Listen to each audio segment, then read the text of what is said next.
muito bom dia a todos. Esse é o painel de número 41.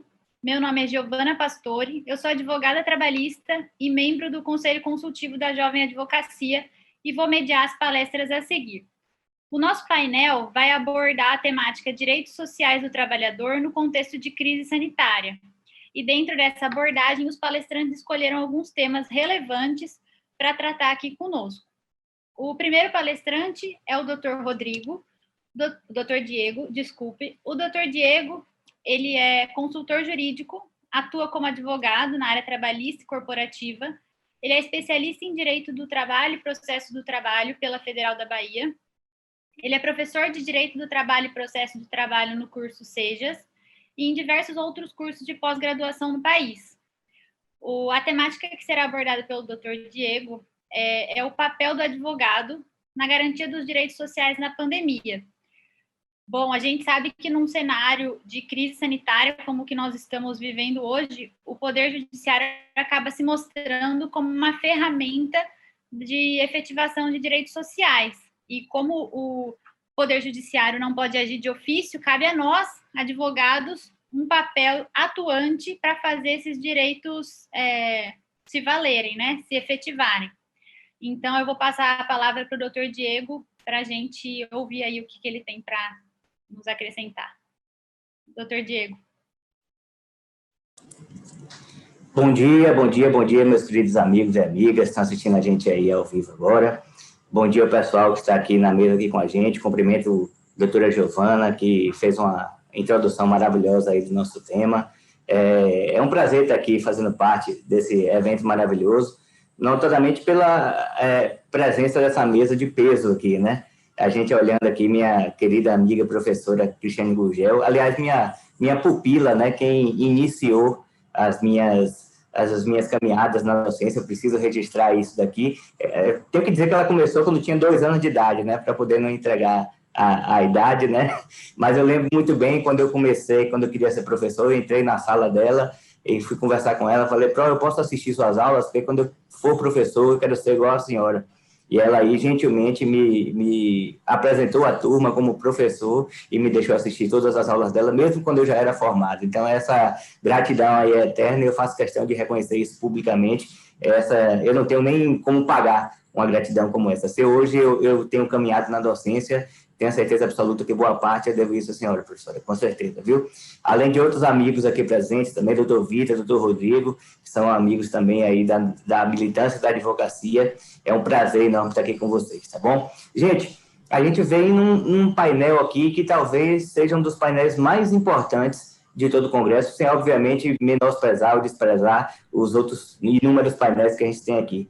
É que dentro desse contexto, dessa pandemia de crise sanitária, a gente tem visto os direitos sociais aí em voga, seja na luta para poder manter a garantia dos direitos sociais, seja na presença da violação desses direitos, né? Então, a gente tem visto, com certeza, de certa forma, os direitos sociais em evidência durante essa crise sanitária. Mas, antes de iniciar minha fala, eu queria só agradecer, né, a presença também de todos os amigos aqui e agradecer o convite, né? Deixei para falar isso agora no início, mas agradeço a Sarinha, a Hermes e parabenizo toda a OAB Jovem pela brilhante organização, tá bom?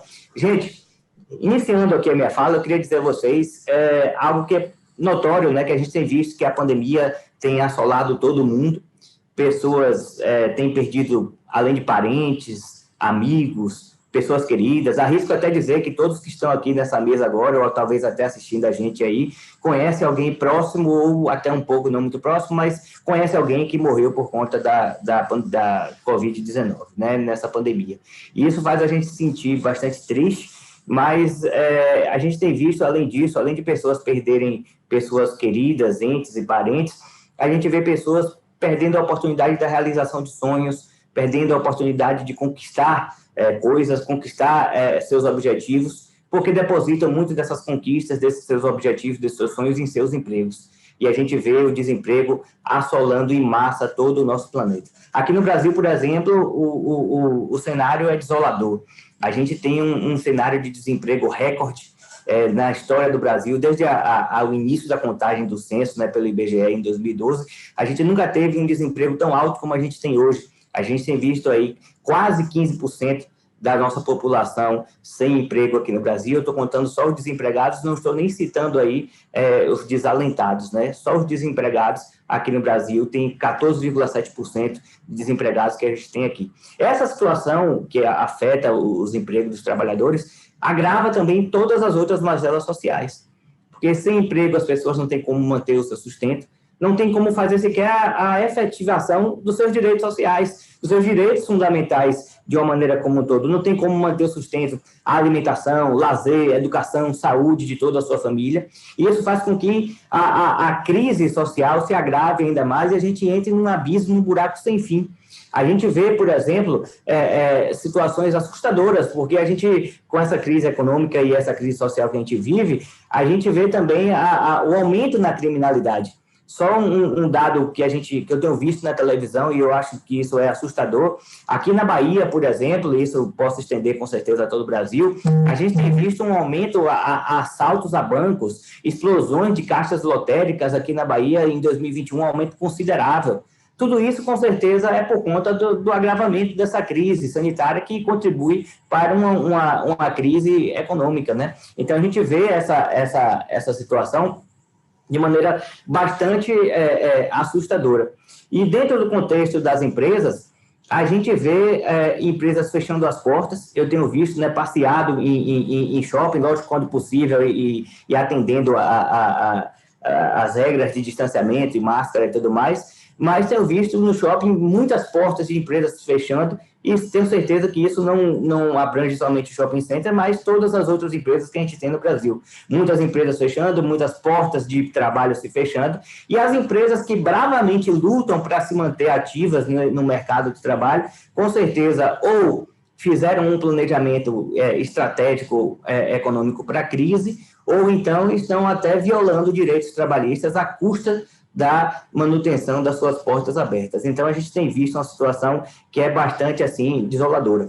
Fora isso, a gente vê a questão do governo, de uma maneira como um todo, não quero entrar aqui em questão política, mas a gente vê a omissão do governo e, sobretudo, o atraso na adoção de medidas contribuir para o agravamento de toda essa crise. Então, a gente vê um cenário que é bastante assustador.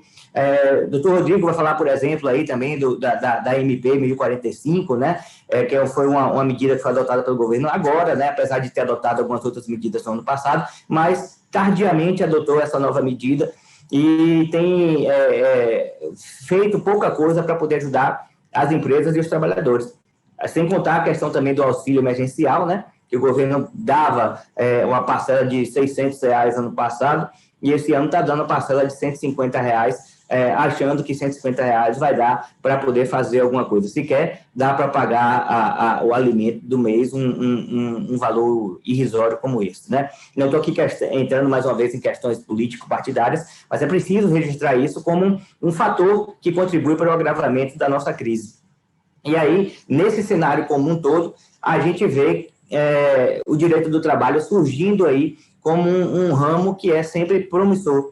No contexto da crise, a gente vê a nossa ciência, né, tão querida, como um ramo que vai surgir, que tem surgido e vai contribuir para surgir muito mais possibilidade de campo de atuação para os advogados e advogadas. E aí já fica esse recado aqui aos jovens advogados e advogadas que pretendem atuar ou atuam no direito do trabalho como uma forma de investir nesse ramo, para poder atuar e continuar investindo na Justiça do Trabalho como um meio de vida, um meio de ganho também do seu sustento. E aí a gente fica naquele questionamento. Diego, como é que eu posso atuar dentro do direito do trabalho? Primeiramente, é preciso dizer que, no contexto dessa pandemia, dessa crise, o advogado ele surge como um papel extremamente importante na efetivação dos direitos e garantias sociais, como bem disse a doutora Giovana aí, que nessa situação é necessária a intervenção do Poder Judiciário, atuante de maneira efetiva, e o advogado surge aí como um instrumento indispensável, assim como previsto na nossa Constituição Federal, como um instrumento indispensável à efetivação desses direitos e garantias sociais e fundamentais. Então, a gente vê aí o advogado com um papel extremamente importante para a atuação dentro da pandemia e no pós-pandemia também. E aí fica aquele questionamento, Diego, como é que eu posso atuar como advogado, para poder ter um bom resultado na minha carreira dentro do direito do trabalho? Primeiramente, é preciso a gente distinguir, né, que existem basicamente dois lados em que a gente atua dentro do direito do trabalho, né? Tem aquele lado que atua para os reclamantes e o lado que atua para as reclamadas. Não que você deva atuar só em um dos lados, mas basicamente são contextos diferentes que a gente observa aí, né? A gente tem observado, por exemplo, que as empresas muitas vezes têm violado os direitos trabalhistas, primeiro porque não conhecem muitas coisas muitas medidas que podem ser adotadas, né? Não sabe o que é que mudou, o que é que o governo mudou, o que é que dizem as medidas provisórias, né? Eu recentemente perguntei a um amigo meu, mesmo empresário, se ele sabia quais medidas ele poderia adotar na pandemia. Ele me disse apenas que poderia adotar algumas medidas, mas não sabia quais eram. Então, os empresários, de uma maneira como um todo, sabem que o governo editou algumas medidas, mas não sabem quais medidas podem ser adotadas ou quais medidas são melhores adotadas no contexto da sua empresa, dentro do âmbito individual. E aí a gente fica numa situação em que tem muito campo de atuação para quem gosta de atuar para as empresas, e aí eu já deixo o conselho para vocês, advogados e advogadas, que procurem os seus colegas, empresários e empresárias, né, e conversem com eles para saber quais são as medidas que eles têm adotado durante a pandemia para poder flexibilizar alguns direitos e manter o emprego e a renda dos seus trabalhadores também. Eu tenho certeza que vocês irão se surpreender com as respostas, porque muitos não sabem, e até se surpreender com medidas que foram adotadas por conta de medidas provisórias que foram editadas anteriormente. Por exemplo, a gente tem a MP 927, que já não está mais em vigor, a gente tem a MP 936, que já não está mais em vigor, nós temos a Lei 14.020, que está vinculada aí ao estado de calamidade, que já se encerrou em 31 de dezembro de 2020, e essas medidas, elas ainda surgem efeitos mesmo após a sua vigência.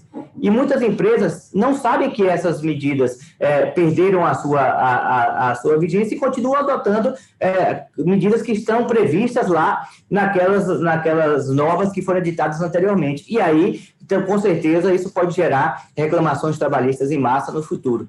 Dentro do contexto das empresas, então, é indispensável que a gente venha com como forma de instrumento de informação aos empresários. E aí você pode atuar dessa forma, oferecendo também, com certeza, o seu serviço de consultoria jurídica para as empresas, para poder conservar aí a manutenção da empresa, a própria saúde financeira da empresa e também os empregos dos trabalhadores. Diego, mas eu costumo atuar mais para trabalhadores. O que é que eu posso fazer? Bom, se de um lado as empresas não sabem quais medidas podem ser adotadas, do outro lado, seguramente os trabalhadores também não têm noção de quais medidas estão sendo adotadas na empresa ou estão se sujeitando a essas condições para manter os seus empregos. Então, muitas vezes o empresário ele viola um direito trabalhista no contexto do contrato de trabalho, e a gente sabe que o trabalhador, via de regra, eleito o suficiente, ele vai se sujeitar a essa condição, ele sabe que ele assiste televisão, ele vê notícia, ele sabe que o desemprego está assolando o país, e ele sabe que se ele não se sujeitar a essa condição, ele vai entrar na estatística dos desempregados, então ele acaba aceitando todo esse tipo de coisa. Diego, mas eu vou falar com ele então só quando ele for dispensado. É óbvio que não, você pode conversar com todas as pessoas que estão à sua volta, todos os seus colegas, conhecidos, amigos, e aí pedir para que eles apresentem mais pessoas para você e perguntar quais são as medidas que estão sendo adotadas agora, para que já possam ser traduzidas provas para uma eventual reclamação trabalhista no futuro. Mas, Diego, então quer dizer que vai chover reclamação trabalhista? De certo modo, sim, já tem aumentado o número de reclamações trabalhistas no contexto da pandemia, mas eu alerto para uma coisa muito importante, que é o papel do advogado dentro desse equilíbrio aí, nessa disputa entre empregado e empregador. Porque a gente não pode pensar apenas como o advogado, como uma pessoa que vai ganhar dinheiro com as reclamações trabalhistas. A gente tem que observar também qual é a função social do advogado. E eu acho que, acima de tudo, o advogado tem uma função social de pacificação de conflitos. E aí, antes de você pensar em entrar com várias reclamações trabalhistas, você pode pensar assim, poxa, se eu entrar com esse número grande de reclamações trabalhistas e muitos advogados e advogadas também entrarem com reclamações trabalhistas contra essa empresa, seguramente essa empresa não vai ter dinheiro, vai fechar as portas e sequer vai ter dinheiro para pagar as execuções de todas essas reclamações trabalhistas. Então, é importante, talvez, antes de você entrar com a reclamação trabalhista, procurar a empresa, saber se a empresa tem advogado, procurar o advogado, a advogada da empresa, para poder conversar, tentar fazer um acordo. A gente sabe que a reforma trabalhista prevê a possibilidade de processo de homologação de acordo extrajudicial. Eu, por exemplo, tenho adotado bastante isso aqui na pandemia, para poder você evitar que a empresa feche as portas e possibilitar que a empresa salde as suas dívidas, quite os seus débitos com os trabalhadores. Então, antes de mais nada, você tem que pensar que o advogado tem uma função social a ser exercida e você tem que cumprir esse papel. Eu acho que se a gente cumpre com a nossa função social, a gente cumpre também para a manutenção da nossa economia, para a recuperação do nosso país. E, acima de tudo, a gente colabora para a manutenção das empresas, manutenção dos empregos e também da renda de todos os trabalhadores. Seguramente não vai afetar os ganhos do advogado, porque o advogado vai estar atuando, de certa forma, seja no campo judicial ou no campo extrajudicial. Então, é fundamental que o advogado se atente para essa função social, para o seu papel no contexto de recuperação da crise econômica. Porque essa pandemia, ela uma hora vai passar. E ela vai passar e o Brasil vai reerguer a sua economia, ainda que a passos longos a gente tem visto já algum tipo de recuperação, mas ainda está muito longe do que o Brasil era antes e do que pode ser daqui no futuro. Então, eu acho que é importante a gente registrar isso daqui, deixar isso claro, que o direito do trabalho surge como uma ferramenta importante para a efetivação dos direitos sociais e o advogado é o instrumento principal nesse processo. O advogado ele é o ator principal nesse processo de efetivação dos direitos sociais. Mas tem que observar sempre qual é a nossa função social dentro desse contexto. Qual é o papel que a gente tem que exercer dentro desse contexto, acima de tudo, como um pacificador de conflitos. Essa é a mensagem que eu queria deixar para vocês. Mas eu queria deixar um recado final para vocês aqui, advogados também, advogadas, já que a gente tem um minutinho ali, Giovana está ali levantando a plaquinha e eu sei que tem pessoas maravilhosas para falar aqui logo em seguida, e eu faço questão e estou ansioso para ouvir todos os amigos aqui e amigas que vão falar depois de mim, tá? Gente, é importante que vocês continuem batalhando, continuem se dedicando, continuem se capacitando, lutando pela realização dos seus sonhos. Eu tenho uma frase que eu costumo encerrar, às vezes, algumas palestras com essa frase, que ela assim, para mim, um lema de vida. Então, nesse contexto em que vocês estiverem sonhando, sonhem alto e mirem na lua. Porque se vocês errarem, pelo menos vocês estarão entre as estrelas. Gente, muito obrigado. Fiquem todos com Deus. Excelente, doutor Diego. Muito obrigada pelas suas palavras. E é isso mesmo, acho que não só em tempos de crise, né? Mas esse papel nosso de efetivador,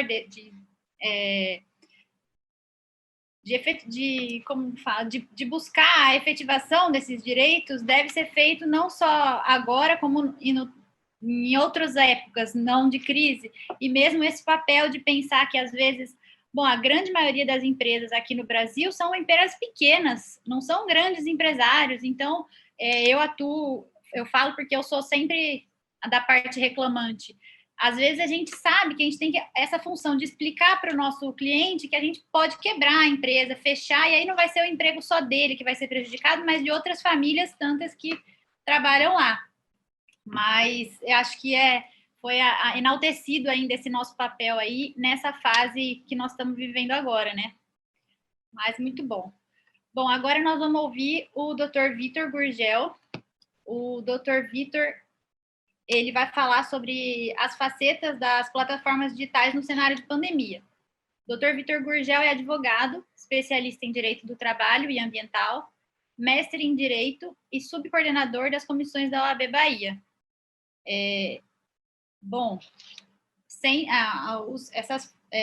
Essas plataformas digitais já vêm há algum tempo facilitando a nossa vida. E agora elas não estão só facilitando, né, como elas estão viabilizando a possibilidade da continuação dos trabalhos. Vou passar a palavra para o Dr. Vitor.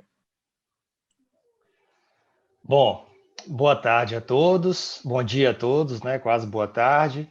Estou aqui com imenso prazer tratando desse tema, um painel sobre direitos sociais, como o professor e o colega Diego acabou de tratar, a importância disso, né? Talvez um dos temas mais importantes da sociedade. E eu gostaria, antes de cumprimentar a todos, falar da importância de todos, aqui, os meus colegas de painel, e citar Hemingway, que diz quem está contigo, né, nas trincheiras, quem está nas trincheiras ao teu lado, isso importa mais do que a própria guerra. né? Então, estar aqui ao lado de Cristiane Gurgel, Rodrigo Olivieri, Diego Oliveira, sendo mediado pela doutora Giovana Pastori, para mim é um motivo de grande honra. E Diego citava que foi aluno de Cristiane Gurgel, né, essa pessoa que é referência para todos nós em diversos aspectos profissionais e de luta, de classe, de gênero, né, de direitos sociais. Para mim também, eu gostaria de fazer esse registro e dizer, Diego, que quando eu estudava na Católica, Cristiane já era muito jovem, como é até hoje, elegante, inteligente. Eu sentava para assistir às palestras, né? Eu não tive o prazer de ser aluno dela por uma questão de grade, mas sempre acompanhei. E eu ficava pensando, assim, quando eu tinha alguns professores que tinham sido alunos dela, ou de outros, assim, né, compondo a mesa, diziam, rapaz, esse professor foi aluno e hoje ele já tem um nível da própria professora, já divide a mesa, né, já conseguiu aquela história, né, o pupilo conseguiu chegar ao nível do mestre, né, porque superar eu nunca acreditei. E quando a gente chega aqui, que a gente divide um painel com pessoas como Cristiane, a gente vê que eu estava enganado. A gente nunca consegue chegar no nível dos mestres ou passar os mestres, né? A gente sempre tenta chegar próximo, mas a gente nunca vai conseguir, porque a experiência, o conhecimento sempre é algo que a gente vai acumulando ao decorrer da vida. Então, Cristiane, receba a minha homenagem e vamos trabalhar, porque o tempo aqui é curto e o tema também é de relevante importância. Eu escolhi falar um pouco das plataformas digitais e especificamente no cenário de pandemia, porque eu escrevi sobre esse tema na minha tese de mestrado e venho estudando ele, né? E eu queria começar trazendo um contexto histórico, né? Porque antes mesmo das plataformas digitais se tornarem uma solução e um problema, como Giovana bem colocou na introdução, a gente tem aqui muitos problemas que já vêm da reforma, problemas sociais diversos, né, de desigualdade histórica e problemas que, ao meu ver, começaram com a reforma trabalhista, né, em vigor desde novembro de 2017. Isso já vem fragilizando, é um cenário da plataforma de governo desde o governo Temer, e as plataformas digitais vieram para, ao meu ver, flexibilizar e precarizar direitos trabalhistas e sociais. Então, eu queria começar aqui citando um caso que aconteceu ano passado, no segundo semestre, mais ou menos em agosto, em Belém do Pará, que eu chamo do caso Alessandro Medeiros, que era um entregador de plataformas digitais, né? Ele especificamente trabalhava de bicicleta, entregando comida e refeições, né? E um belo dia, ele foi flagrado, né, fotografado por um agente municipal da Guarda de Trânsito no meio da rua, com a filha de 4 anos na garupa da bicicleta, de capacete, ele também de capacete, e fazendo as entregas. E isso deu uma repercussão muito grande nas redes sociais, porque ele foi muito questionado, né, julgado por alguns, e outros, na verdade, que não o julgaram, perceberam a importância e o tamanho daquele problema e daquele trabalho. E ele foi entrevistado diante da repercussão e ele dizia que não tinha com quem deixá-la, né? Foi a expressão dele. Então, ele levou a filha para trabalhar, mas com o maior amor e o maior carinho do mundo, ele citou, né? Ele na entrevista dele, ele citou e falou: a minha esposa trabalha fora o dia todo e como eu estou desempregado, deixo o aplicativo de entregas ligado. Neste dia, começou a tocar bastante e eu precisava, mas não tinha com quem deixá-la. Então, arrumei a roupinha dela, passei protetor solar, a garrafinha de água, máscara e fomos. Quer dizer, isso demonstra uma necessidade, porque demonstra também na fala dele o pai amoroso que ele era, o pai que teve todo o cuidado com a filha. Eu precisei levar para o trabalho, mas eu cuidei dela, eu protegi. Então, essa é uma realidade que atinge a nós todos, sim, a nós todos, inclusive os operadores do direito, advogados e todos nós. Porque a gente não pode ver as plataformas digitais, ou também, como muitas pessoas chamam esse processo de uberização, né? Eu não gosto de restringir a uberização, porque fica parecendo que é um vínculo ligado ao Uber, e não é, né? São vários tipos de plataformas digitais. Mas, enfim, o contexto é da uberização, a gente precisa entender que isso já está chegando a todos nós, inclusive já temos hoje plataformas digitais de advogados, né, de serviços jurídicos, que o advogado se inscreve, o cliente procura, contratação por êxito, e se vende isso como se fosse uma solução, né, como se tivesse descoberto a pólvora, uma praticidade da vida moderna. Isso é péssimo. Isso é péssimo, porque essas pessoas trabalhadores, nós trabalhadores, nos enquadramos e nos encaixamos nessas plataformas digitais, cada um à medida que o serviço vai avançando e vai se pulverizando, e nós vamos sofrer com todas essas consequências. E as empresas de plataformas digitais, elas não estão preocupadas com os direitos sociais. Segundo essas empresas, elas exercem um serviço apenas que é uma realização da conexão entre usuários e empresas. Então não tem que se preocupar, não, que as pessoas estão cadastradas e caracterizam apenas como parceiros, que eles não são trabalhadores e que a empresa, a plataforma, não tem responsabilidade maior. Então eu trago aqui algumas inquietações, né? Nós fazemos o nosso papel, nós buscamos isso quando a gente chama algum serviço de plataforma digital, que são os mais comuns até então, que são os de entrega, de delivery ou de serviço de transporte, Uber, carro, né? Nós conversamos com esses profissionais, nós procuramos saber o que está por trás desse tipo de serviço, como é a vida desses motoristas, né? Se esse é um problema para toda a sociedade, nós precisamos refletir sobre isso, né? E aí a gente tem que tratar e pensar também, não é o foco aqui, né? Mas a gente tem que pensar e refletir, até porque o tempo não dá, sobre se existe uma relação de emprego ou não, como essa questão das plataformas digitais, ele já atingiu muitas profissões, vai atingir a minha, porque a gente não pode esperar atingir a sua ou só se incomodar se atingir a sua profissão. Você que está aí me vendo. A gente tem que refletir e analisar o problema como um todo. Eu não vou entrar aqui no mérito de relação de emprego ou não, o TST tem se manifestado contrário a esse reconhecimento de vínculo empregatício. A gente tem decisões internacionais, né? Eu vou me manifestar e me posicionar mais adiante. Então, eu trago também um enfoque importantíssimo, além do jurídico, sociológico. E eu cito aqui o professor Ricardo Antunes, um sociólogo da Unicamp, que ele traz muitos anos de pesquisa, né? E ele cita que a pandemia tem um efeito devastador nos direitos do trabalho e de redução do crescimento econômico, né? E a consequência disso é um aumento brutal do desemprego e um aumento da devastação social, ou seja, da piora nas condições de trabalho e da vida da classe trabalhadora. A ausência desses direitos trabalhistas revela, na verdade, uma falta de previdência social, de salário, direitos básicos. Perdendo até, no cenário de pandemia, a gente tem relatos e queixas, desabafos, o direito, que o professor chama do direito à empatia, a empatia de você ter contato com o contratante do serviço, com o cliente, porque hoje o operador da plataforma, o entregador, o transportador, como queiram, todas essas nomenclaturas se encaixam aqui, ele não quer nem ser recebido, ele está por trás de uma máscara, o cliente por trás de uma máscara, mal tem contato, e ali a empresa Uber, por exemplo, em alguns lugares, ela tem uma corrida mais cara um pouco para profissionais que permanecem em silêncio durante a corrida. Não sei se todos sabem, porque tem pessoas que não querem sequer ouvir a voz daquele prestador de serviço. É o cúmulo do absurdo, né? Então, assim, a gente tem hoje um perfil dos trabalhadores de plataformas digitais, a maioria esmagadora desses trabalhadores, que se tornaram, entre aspas, uberizados, né, são trabalhadores que, ao longo de algumas entrevistas e pesquisas do professor Ricardo Antunes, ele traz esse enfoque, eles perderam o emprego, né, e esses prestadores hoje, muitos são engenheiros, motorista de caminhão, metalúrgico, diversas profissões. É impressionante o leque de profissões.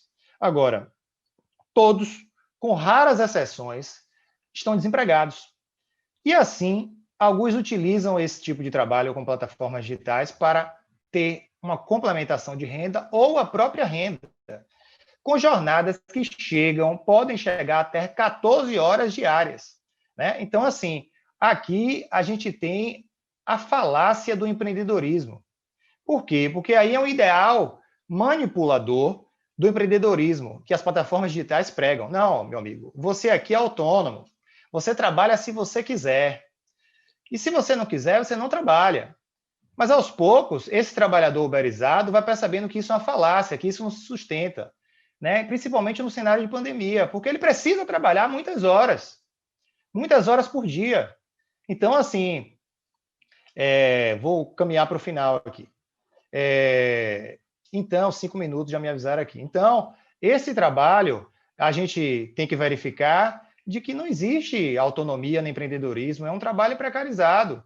ele tem acarretado profundas e um aprofundamento ainda maior das desigualdades sociais. Isso dissemina a precarização por dentro do emprego, a eliminação de direitos, garantias e segurança, aspectos que estavam ligados diretamente ao emprego e ao mercado de trabalho formal.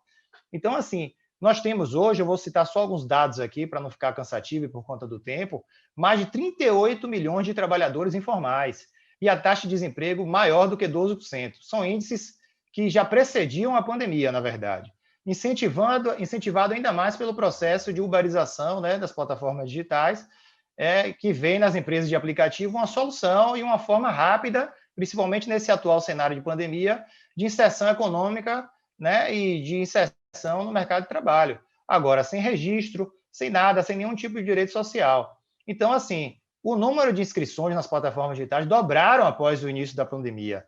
Para os entregadores que atendem os supermercados, eles cresceram 5 vezes, inclusive passaram a incluir atendimentos em farmácia, lojas de conveniências e pet shops. A gente tem um relatório da OIT que traça o perfil de trabalhadores dessas plataformas, que são a maioria homens, jovens adultos, na verdade, entre seus 25 e 40 anos, sendo que pelo menos 80% possui nível médio, é um nível altíssimo para o nível de educação que a gente tem no Brasil. 80% das pessoas que trabalham nas plataformas digitais têm nível médio. Então, assim, tem uma pesquisa também do Instituto Locomotiva, encomendado pelo jornal Estado de São Paulo, que indica que 4 milhões de trabalhadores autônomos se utilizam de plataformas digitais, como, por exemplo, Uber, Rappi, 99, iFood, para obtenção de rendas. Né? E as empresas de plataformas digitais, juntas hoje, elas podem ser consideradas, entre aspas, as maiores empregadoras do país, já que elas empregam hoje mais de 20 milhões de trabalhadores. Empregam, entre aspas, é aquela discussão. Então, assim, os aprofundamentos dessas plataformas, né, durante a pandemia, essa minha visão que eu tento trazer aqui, trata, na verdade, a gente tem que observar alguns pontos. A informalidade das plataformas, como salvação de emprego, não é, né? Mais da metade desses trabalhadores reportou não ter recebido nenhum tipo de apoio na empresa para reduzir os riscos nas entregas, como, por exemplo, álcool gel, máscara, coisas mínimas que a gente poderia considerar como EPI, né, numa relação de vínculo. Mais de 60% dessas pessoas, desses trabalhadores de plataformas, trabalharam pelo menos 9 horas por dia, mas a jornada chega até 14, durante a pandemia, podendo chegar até 14. Teve queda de remuneração, né? E a gente tem que entender aqui que a carteira de trabalho não é o único meio da dignidade do trabalhador. Nós precisamos oferecer outros. Então, assim, eu defendo, inclusive, não a existência de um vínculo de emprego, ainda que por subordinação algorítmica. O que eu sustento e o que eu defendo é que deve existir, e eu cito aqui uma legislação, um projeto de lei do deputado federal Henrique Fontana, quem quiser anotar, é o 4172 de 2020, do Rio Grande do Sul, que estipula, na verdade, um valor por hora, uma série de direitos sociais. Nós temos que ter, ainda que não tenha existência de vínculo, né? O professor André Zipper, por exemplo, sustenta de que não tem, e eu sigo nessa linha. Né? Mas a gente tem que ter direitos sociais, uma lei protetora que garanta salários e direitos sociais mínimos para esses trabalhadores.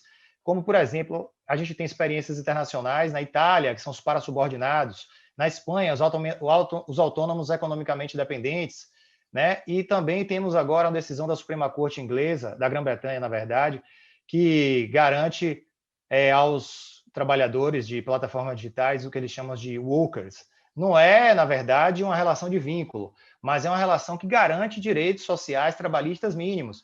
Então, a gente tem que caminhar, no mínimo, para esse ponto. E respeitando meu tempo, que já chegou a plaquinha aqui de 1 minuto, eu gostaria de finalizar com a poesia de Eduardo Alves da Costa, que diz assim: na primeira noite, eles se aproximam e roubam uma flor do nosso jardim, e não dizemos nada. Na segunda noite, já não se escondem, pisam as flores, matam nosso cão e não dizemos nada. Até que um dia, o mais frágil deles entra sozinho em nossa casa, rouba-nos a luz e, conhecendo nosso medo, arranca-nos a voz da garganta. E já não podemos dizer mais nada. Senhores, senhoras, colegas, pessoas que estão aqui ouvindo a gente, a minha intenção aqui é trazer uma reflexão sobre os trabalhadores de plataforma digital e dizer que não podemos nos calar, precisamos estudar e debater esse tema, encarar e se preocupar com o outro. Não tenhamos essa visão de que as plataformas digitais atingem somente hoje os motoristas de transporte ou de entrega. Ela atinge toda a sociedade, vai atingir a mim, a você, e se atingir a todos, é um problema nosso. Um abraço, fiquem com Deus, e agradeço demais a toda a coordenação e a presidência da OAB Jovem pelo convite, por estar aqui partilhando com vocês. Um abraço. Excelente, doutor Vitor. Eu acho que eu compreendi o nome do tema da palestra muito diferente do que era. Eu entendi como as plataformas digitais, o senhor estava falando como Zoom, o PJE, essas outras coisas que hoje a gente usa como instrumento e que viabilizaram a manutenção do acesso à justiça, né? Porque tinha sido interrompido, audiências canceladas, e agora está tudo voltando a funcionar, ainda que de uma maneira digital. E eu achei que fosse isso, eu não tinha entendido que era a palestra se abordaria a questão dos trabalhadores por aplicativo. Mas é excelente. Eu acho que, na verdade, deveria ser tratado caso a caso, né? Porque, em muitos casos, todos os requisitos do vínculo de emprego são preenchidos, não é verdade? E é possível aferir questão de hora extra, de ausência de intervalo, tudo isso, porque fica tudo registrado, né? A jornada deles, quanto que eles recebem e tudo mais. Então, e outra coisa é que, ainda que, como o senhor disse, da entrega dos direitos sociais, não pensar só como uma pessoa, mas como um todo, porque esses trabalhadores, eles acabam precisando se utilizar do SUS, eles acabam utilizando outras questões que poderiam ser, se eles tivessem vínculo de emprego, se eles tivessem com o INSS sendo recolhido, eles poderiam ser amparados de outra forma, né? Ainda que não seja reconhecido o vínculo, mas que seja legislado de alguma forma para que eles tenham esse acolhimento no caso de acontecer algum acidente, enfim, algum infortúnio. Mas é isso. Agora nós vamos ouvir o Dr. Rodrigo Olivieri.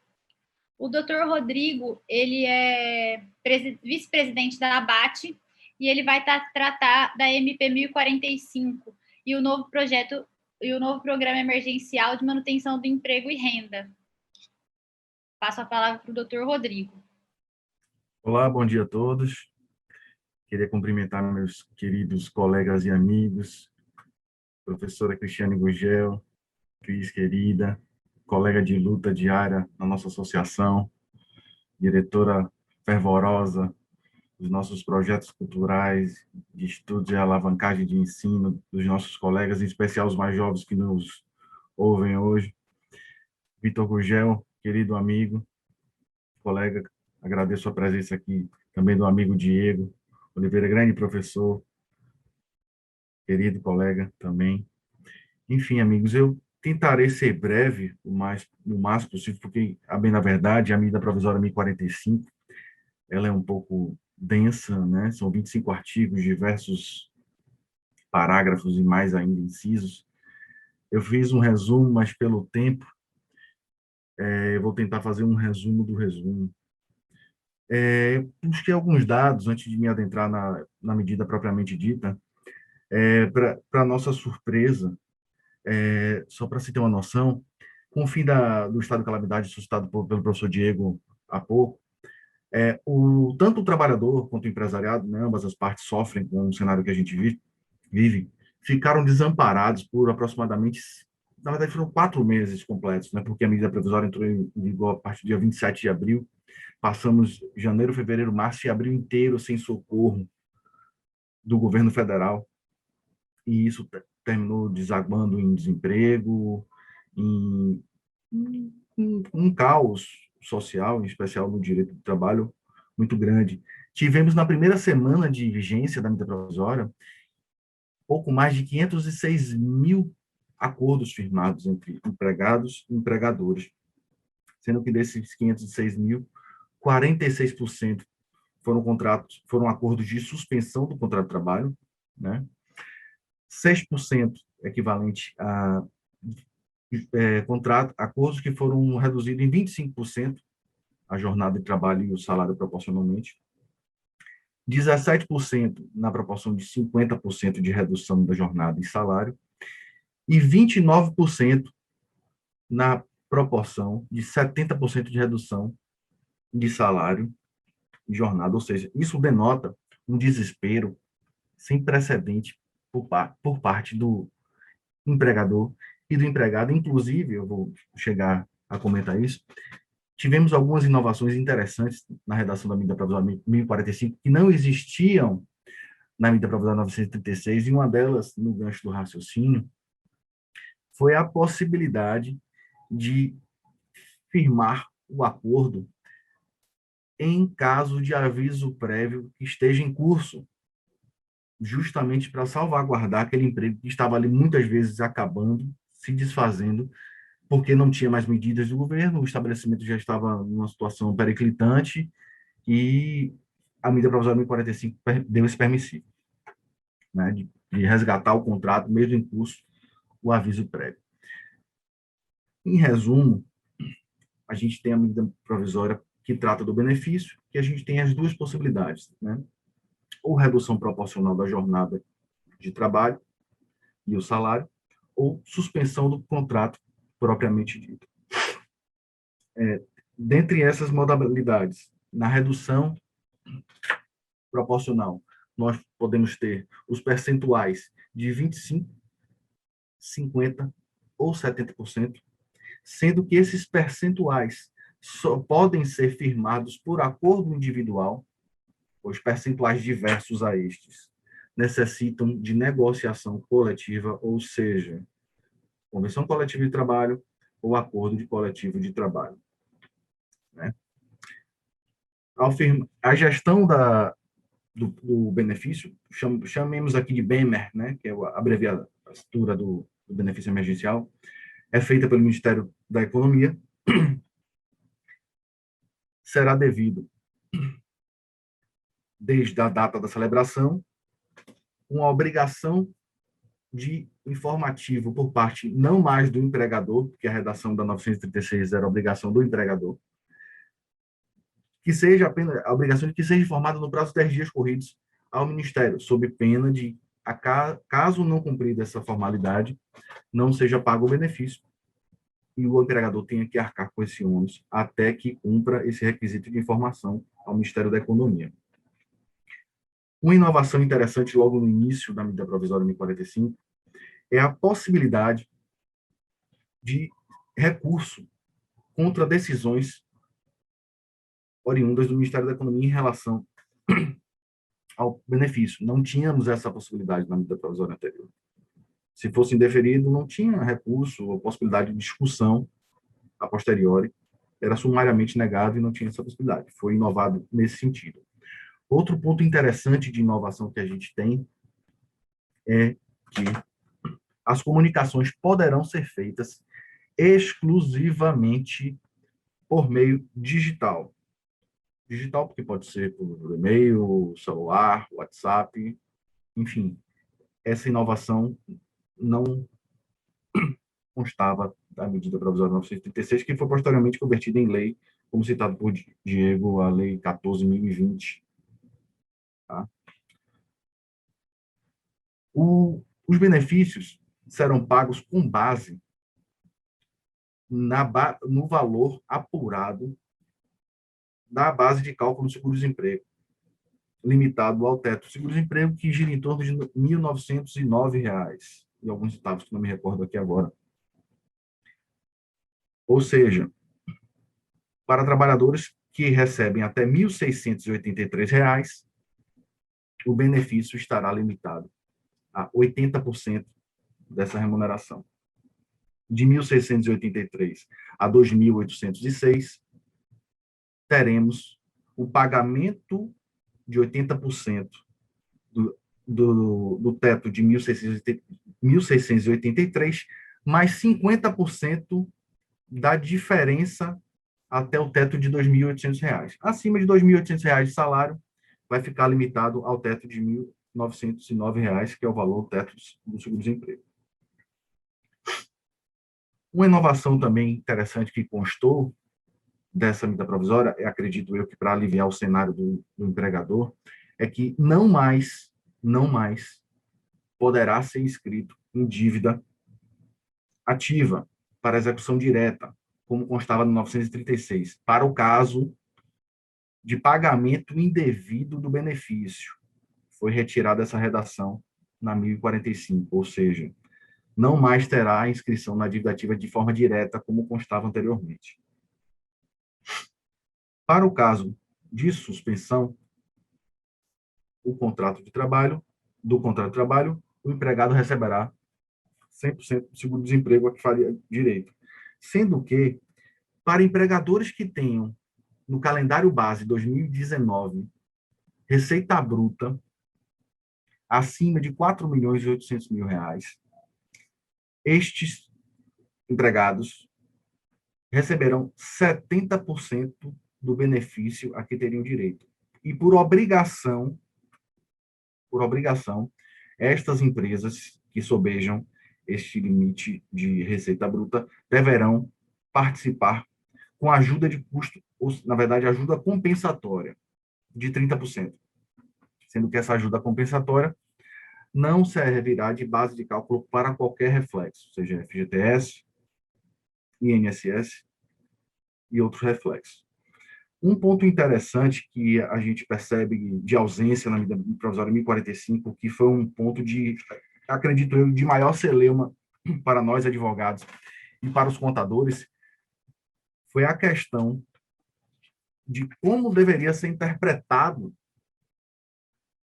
a contabilização do 13º salário e das férias. Existia a omissão na 936 e essa omissão permaneceu na 1045, porque se você consulta o Ministério Público do Trabalho, ele entende que deve se contabilizar o período de suspensão ou de redução para pagamento de 13º e férias. Se você busca a Receita Federal, eles informam o contrário. Eles informam que este período de suspensão ou de redução não abarca o pagamento de 13º e férias.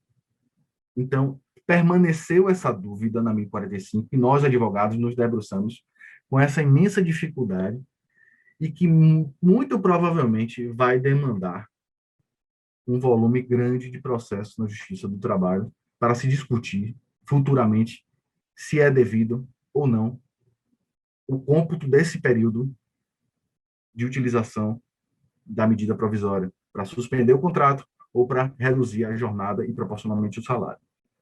Tá? Um outro ponto que eu percebi também uma ausência bem que não teria por que não constar, porque existia anteriormente, foi a questão da falta de... Não foi reiterada a estabilidade do deficiente, que consta até da lei 14.020, mas não veio com a medida provisória no 1045. Aí fica aquela dúvida. Trazemos essa estabilidade como um anexo à lei 14.020, que foi a conversão da 936, da medida provisória, mas não necessariamente, porque se a gente avaliar, não existe uma hierarquia, né, entre a medida provisória e a lei ordinária 14.020. Então, entre as duas, por mais que seja medida provisória, não existe uma hierarquia entre ambas. Então, não necessariamente eu teria que trazer para a medida provisória a estabilidade que foi omitida do deficiente. Outro ponto interessante foi em relação à garantia provisória. Nossa senhora, só 5 minutos é muito pouco tempo. Tentarei acelerar aqui. Uma inovação muito interessante, que gerou muita discussão anteriormente, foi a questão da gestante. De quando começaria a ter a garantia, que é inserida na estabilidade, na medida provisória, a estabilidade do mesmo período que se utilize para suspender ou reduzir o contrato, por este mesmo período, o empregado terá estabilidade no emprego. Isso veio repetido da medida provisória anterior. Ocorre que agora foi inserida a questão da gestante, que foi omisso e gerou muita discussão. Agora não, agora está claro e expresso na 1045. A estabilidade de que trata a medida provisória para o caso de gestante só iniciará a partir do término da sua estabilidade inserida no ato de disposições constitucionais transitórias, né, da DCT, da estabilidade gestante, ou seja, a estabilidade dela começará a fluir a partir do término da estabilidade gestante, que seria o quê? 5 meses após o parto. Isso foi uma grande discussão anteriormente, que, por sorte, foi sanada agora na medida provisória 1045.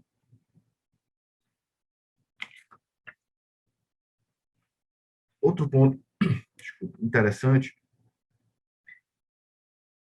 é que a base salarial sofreu alteração, ou seja, acordo individual para salários de até R$ 3.300, para empregados com salário de até R$ 3.300, ou com diploma superior e recebam valor igual ou superior a 2 vezes o valor do teto do regime geral de previdência social, que dá em torno de R$ 12.200. Os outros empregados que não estão abarcados nessas possibilidades só poderão ter o benefício mediante negociação coletiva, ou seja, acordo coletivo de trabalho ou convenção coletiva de trabalho, com exceção para redução de até 25% ou suspensão quando não resultar em redução salarial, porque muitos empregadores, principalmente grandes empresas, né, também, com a ajuda compensatória, não deixaram que seus salários fossem reduzidos, porque a gente está falando de uma gama de trabalhadores que têm um salário relativamente alto, e para o afastamento desses empregados, o desvio de remuneratório é abissal. Então, isso acarretaria em verdadeiro prejuízo para a subsistência sua e da própria família. Então, essas exceções foram inseridas para o caso de empregados que só poderiam fazer por convenção coletiva de trabalho ou acordo coletivo de trabalho. Uma outra inovação interessante foi a questão dos aposentados, né, que só podem ser em qualquer modalidade, só pode quando enquadrados em uma das hipóteses permissivas do acordo individual, ou seja, até 3.300 ou superior a 2 vezes o teto da Previdência. Tá? Isso não constava da anterior. O empregador continua tendo, na verdade não continua tendo, porque antes era obrigado e gerou uma confusão, os sindicatos estavam criando dificuldades para poder firmar na medida provisória anterior, agora não. Ele comunica, mas não depende do aval do sindicato. Ele tem um prazo de 10 dias para comunicar a celebração aos sindicatos. Ok? Todas essas informações cabem também ao empregado doméstico, inclusive no aspecto da gestante também. Tá? Isso foi uma inovação trazida também. Tentando concluir com vocês a questão da fiscalização para o descumprimento dessas regras por parte do Auditor do Trabalho, né? O empregador que descumprir as regras da medida provisória poderá sofrer sanções com multas que variam conforme escalonamento inserido na lei própria do que trata do seguro-desemprego, que institui o Fundo de Amparo do Trabalhador. Tá? E, finalizando, a questão do aviso prévio, né, que eu já tinha comentado anteriormente, que seria a possibilidade de cancelamento do aviso prévio para firmamento de acordo entre as partes. Eu queria aqui, doutora Giovana, agradecer o convite à diretoria da OAB, né, em especial a OAB Jovem, querido Hermes e Larião, e passar uma mensagem aos nossos colegas, jovens advogados, que a Associação Baiana de Advogados Trabalhistas está à disposição desses colegas para o que precisarem, independente de serem associados ou de buscarem associação ou não. Nós estamos à disposição. Infelizmente, em razão da pandemia, estamos em atendimento remoto, mas as redes sociais estão aí disponíveis no Instagram, Facebook, temos WhatsApp também. Queria convidá-los, quando possível, a conhecer nossa estrutura, né, nosso trabalho, o desempenho de Cris Gurgel fantástico, com os cursos que estão disponíveis de forma gratuita para os associados, claro. Em alguns cursos a gente precisa de algum tipo de custeio para quem não é associado, tá? E agradecer a todos que estão presentes, esse brilhante encontro, esse congresso online que nasceu por uma circunstância atípica da pandemia e se tornou um sucesso de organização, de aprimoramento, enfim, acredito que é uma tendência que veio para ficar. E é isso, são as palavras da nossa associação, na pessoa do vice-presidente aqui que vos fala, e agradeço demais a possibilidade de participar e falar um pouco de um tema tão vigente na atualidade. Muitíssimo obrigado, queridos. Muito obrigada, doutor Rodrigo, pela apresentação. Por nada. Vamos ouvir a doutora Cristiane Gurgel. Ela é mestre em Direito do Trabalho pela PUC, professora de Direito do Trabalho e Processo do Trabalho, diretora cultural da Associação Baiana de Advogados Trabalhistas, presidente da Comissão de Direitos Humanos do Instituto dos Advogados da Bahia e vice-presidente da Comissão de Direitos Sociais da OAB Bahia. A doutora Cristiane vai falar sobre as negociações coletivas em tempos de crise com a Covid-19.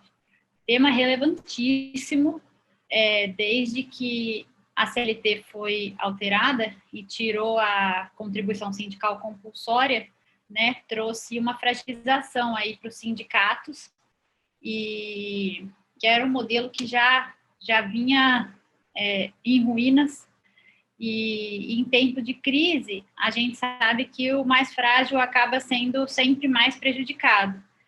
E essa negociação individual, que a MP, como o doutor Rodrigo falou, foi possibilitada a negociação individual, mesmo contrariando a Constituição, no que se refere à redução de salários, né? Enfim, prejudicou muito, porque a gente sabe que a negociação coletiva impossibilita muitas perdas de direitos que o trabalhador individual não tem força suficiente para negociar, uma vez que a gente sabe que essa negociação ela não é em pé de igualdade aí, né? O capital econômico não tem como, ele vai impor a vontade dele, não vai haver uma negociação de fato. Então, vamos ouvir a doutora Cristiane. Bom dia a todas e todos, finalzinho da manhã, início da tarde. Muito obrigada pelo convite ao OAB Bahia, em especial ao presidente dessa comissão tão importante da Jovem Advocacia, ao colega Hermes. Que alegria estar dividindo, a gente não pode falar mais mesa, não é? Esse momento aqui, virtual, eu estou aqui em companhia dos queridíssimos amigos, parceiros, Vitor, Diego, Rodrigo, Giovana, que prazer. Esses colegas que eu tenho tanta admiração, tanto orgulho e tanta alegria de estar aqui com vocês. E os elogios e o carinho deles eu não dispenso. Recebo com muito amor e sei que é sincero. Mas tem muita amizade aí, tem mesmo muito carinho, muita história boa entre a gente. E a advocacia trabalhista, antes de tudo, é isso, não é? A gente vive como família, é muito interessante isso.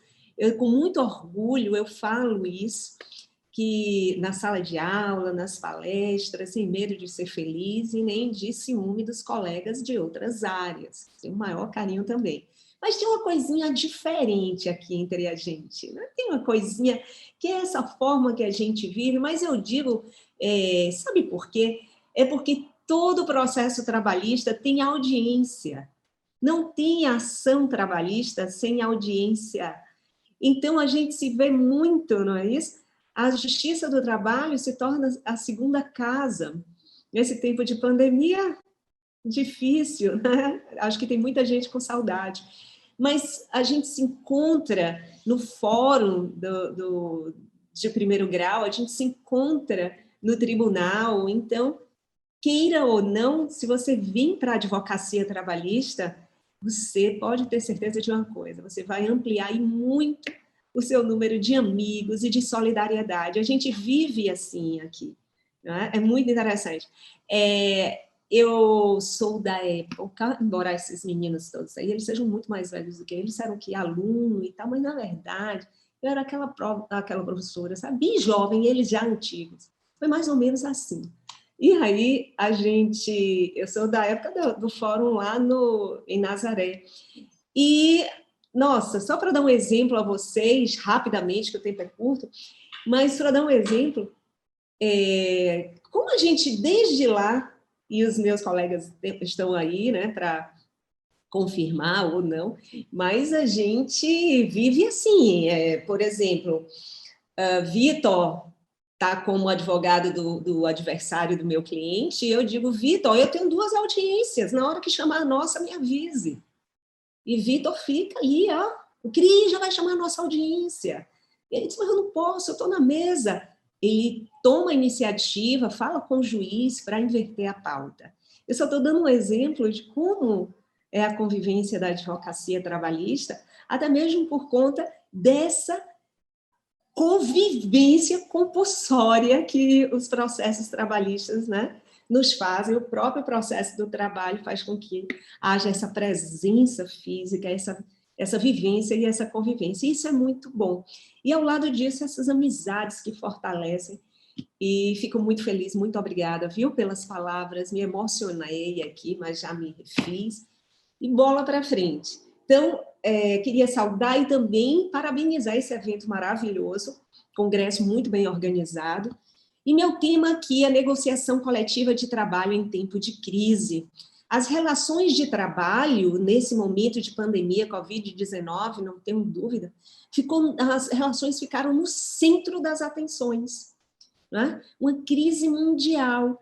E no mundo, o trabalho ficou no centro das atenções. No Brasil, nós tivemos, no ano passado, uma das discussões mais polêmicas que o Supremo Tribunal Federal recebeu, que foi a inconstitucionalidade da medida provisória no que tange ao permitir uma redução salarial por meio de acordo individual, em afronta clara ao artigo 7º, inciso 6º.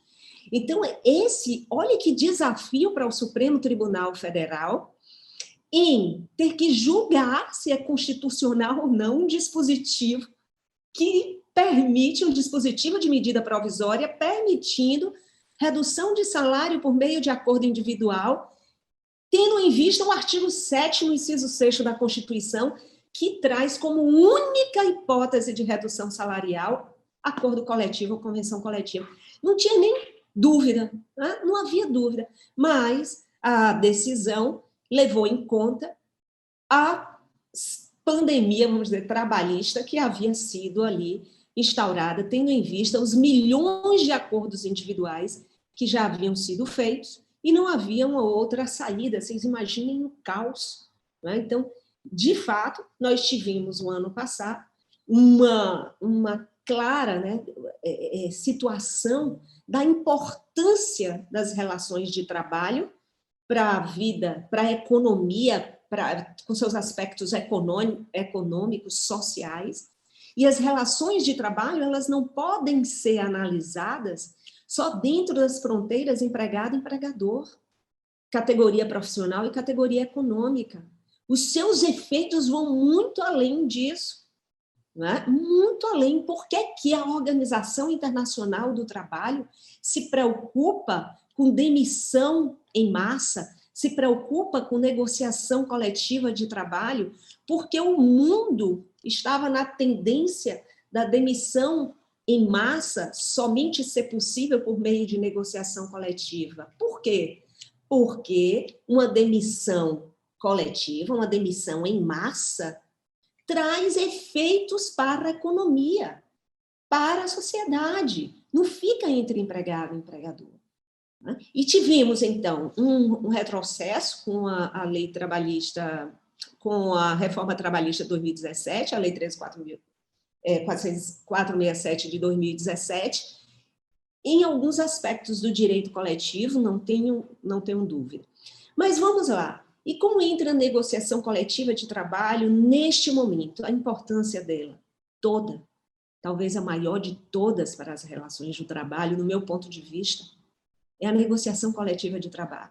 Desde o ano passado, em março, quando foi deflagrado o estado de calamidade, primeira coisa, foi 6 de abril, foi 6 de abril, não foi a declaração do estado de calamidade, não?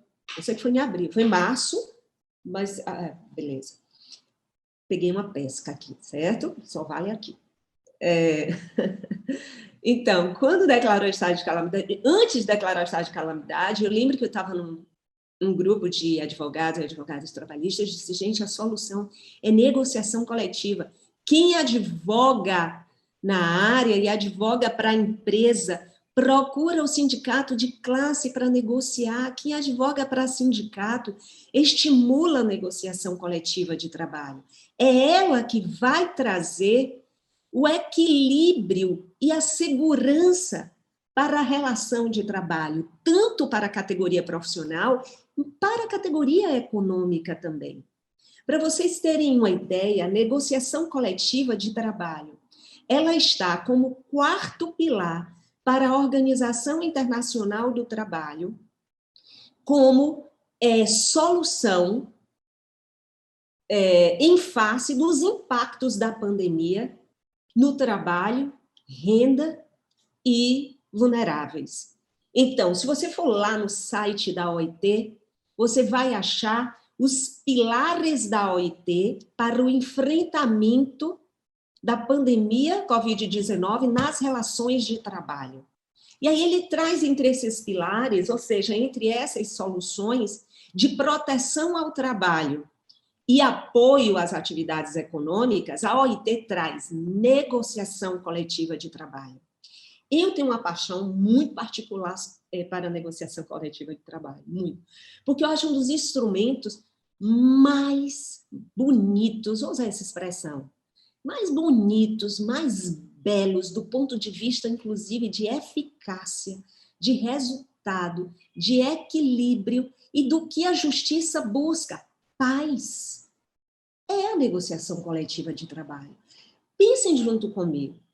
São 2 forças, 2 interesses completamente opostos, capital e trabalho. De um lado, os interesses da categoria profissional, do outro lado, os interesses da categoria econômica. Quem traz esse equilíbrio, abrangendo o maior número possível de pessoas, é a negociação coletiva. O acordo individual fica entre o empregado e o empregador.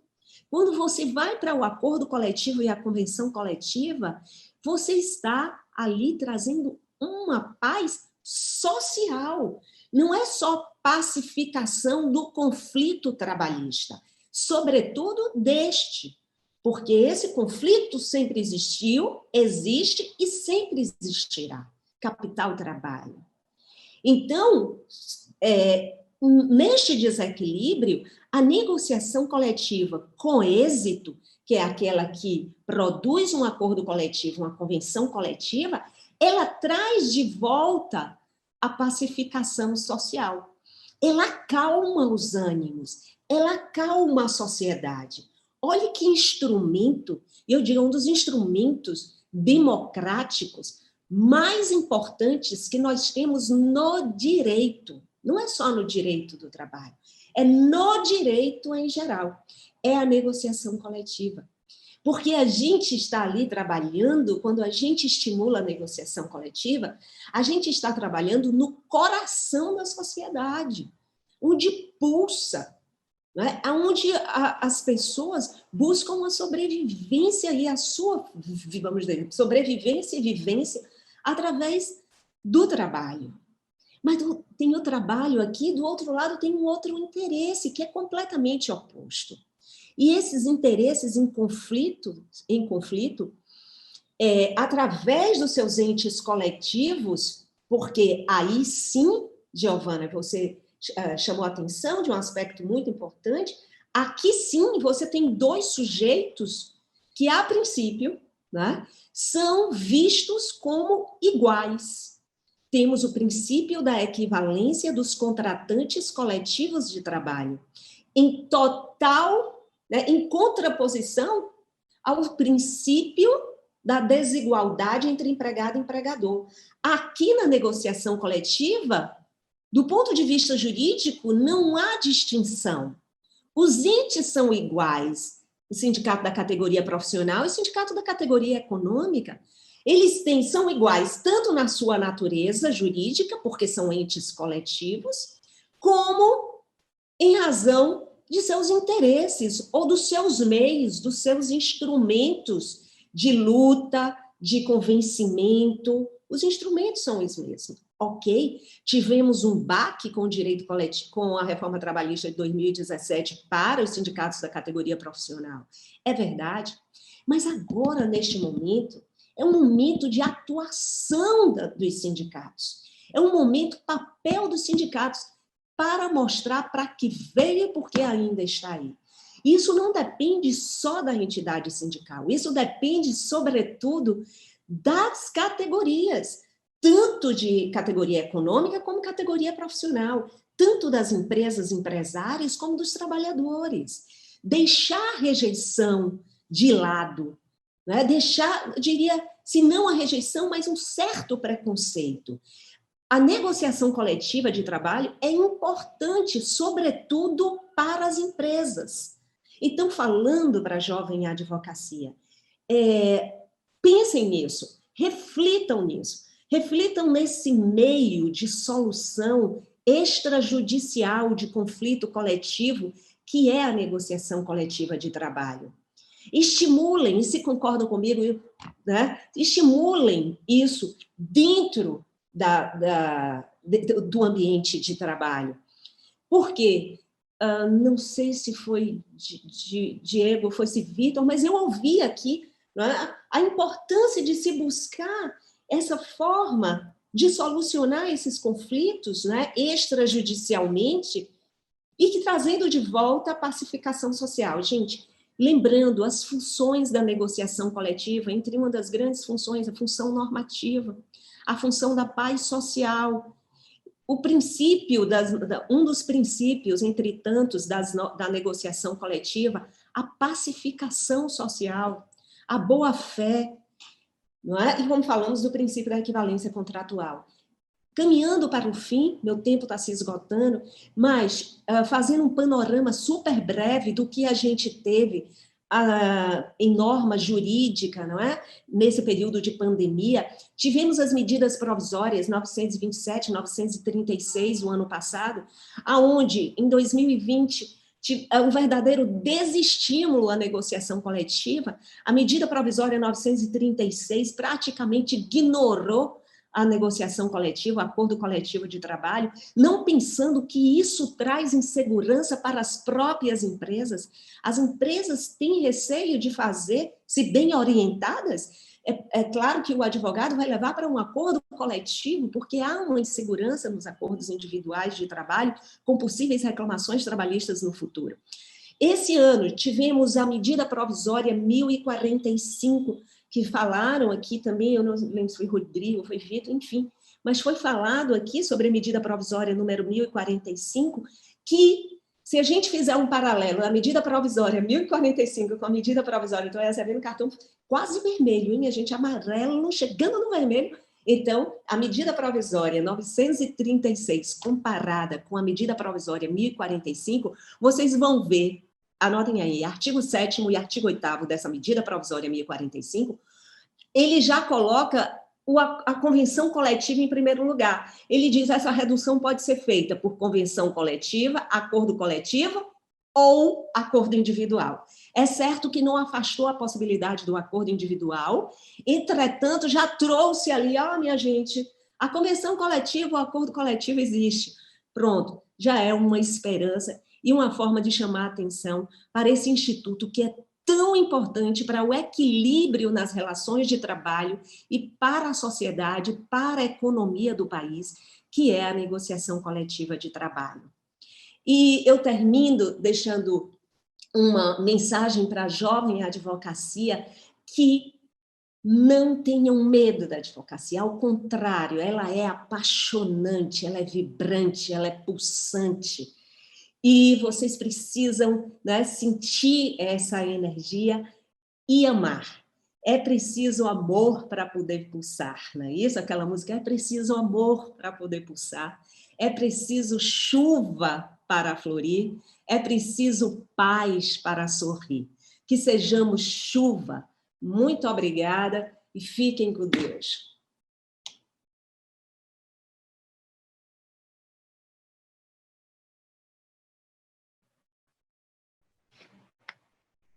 Muito obrigada, doutora Cristiane. Muito obrigada, doutor Diego, doutor Rodrigo e doutor Vitor. E assim encerramos o nosso painel, que eu já estou sendo cobrada aqui pelo tempo também.